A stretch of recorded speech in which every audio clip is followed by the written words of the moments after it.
Consequences are better teachers than advice. So in the first part, I was talking about wrath, right? I gave the definition of wrath and to what extent can wrath impact our day-to-day relations with other people.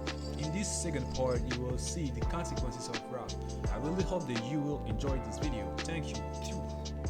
And now let's talk about consequences of wrath. So I'm going to just distinguish two types of consequences.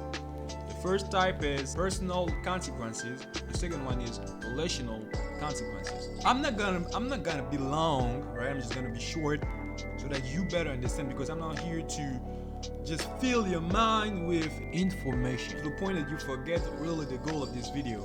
But let's just take two concrete examples so that you really see what are the consequences of anger.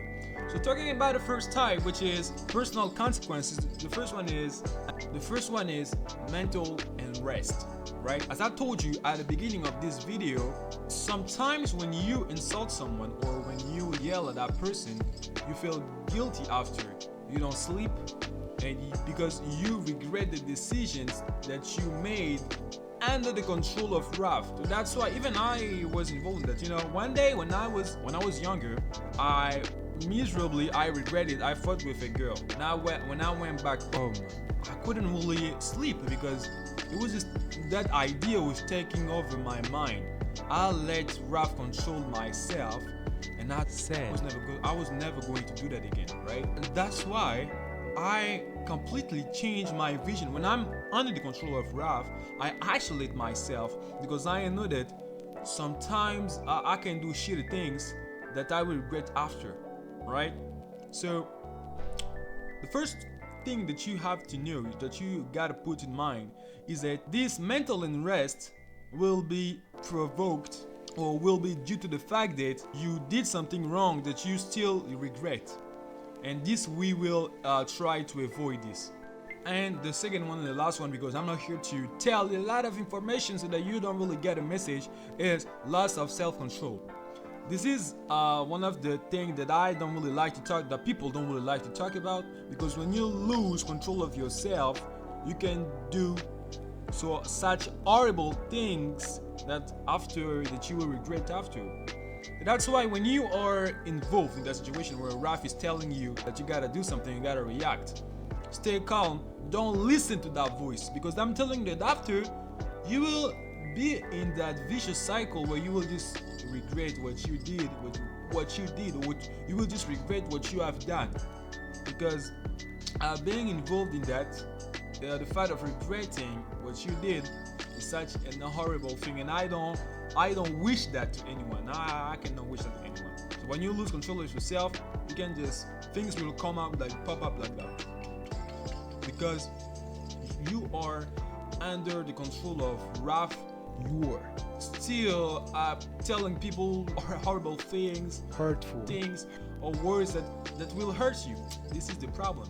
So that's why there is a Turkish proverb that says, anger fades, but hurtful words remain. Anger fades, but hurtful words remain. That's why I'm telling you, when you are telling people shitty things like you're not beautiful, I never liked you, I never consider you as my friend, this anger will disappear, but those words will still be in your heart. And as I took the example of this paper, this is what you are doing. You are trampling their heart. And that means that you don't really consider them as being your friend.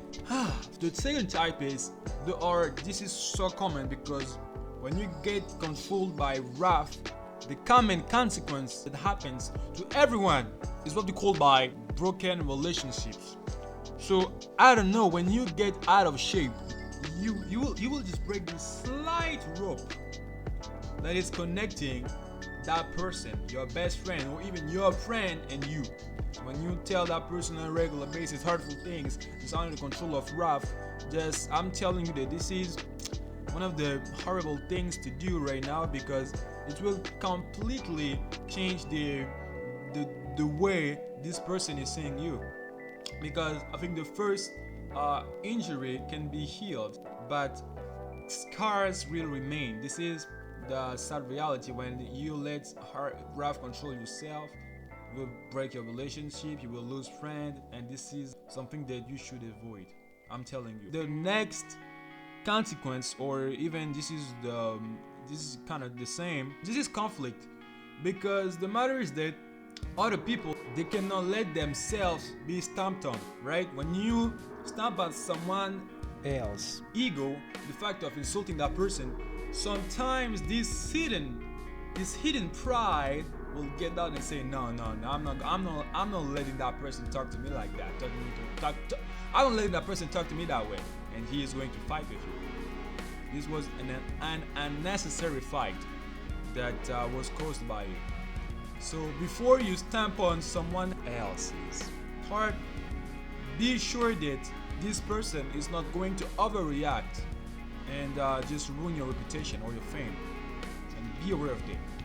And now let's pass to the next part, which is hurt. I think there are several types of people in this world, but don't hurt these three people: your dad, your mom, especially your mom.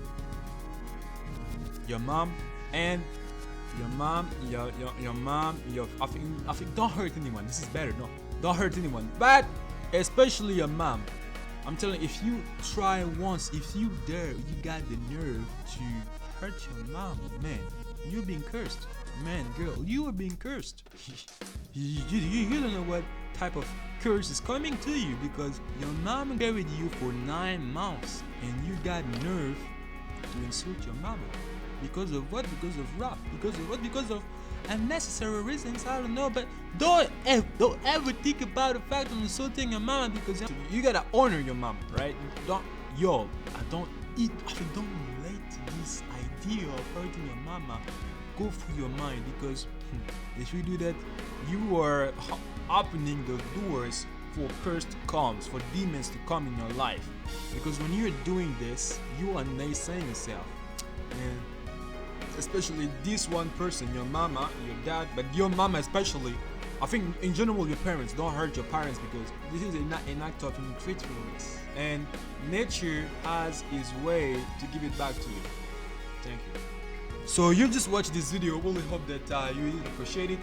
I didn't really work on the editing part because sometimes it's so hard, but I'm still learning the ropes, because it's really difficult sometimes to find a balance between school. But I don't want to really give reasons, but actually I'm trying just to convey a message. So this was the third 7 deadly sin, which is called by wrath. And I'm telling you that so many people here, they let themselves be driven by wrath to the point that they are completely, I'm telling you, they completely miss the point of their life.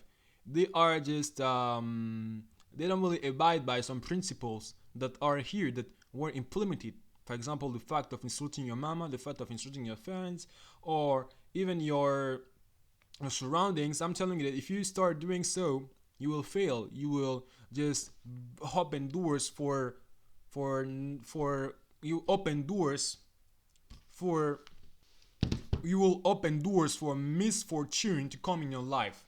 So don't ever let yourself be driven by wrath, because when you do that, I'm telling you that you will maybe die. Thank you.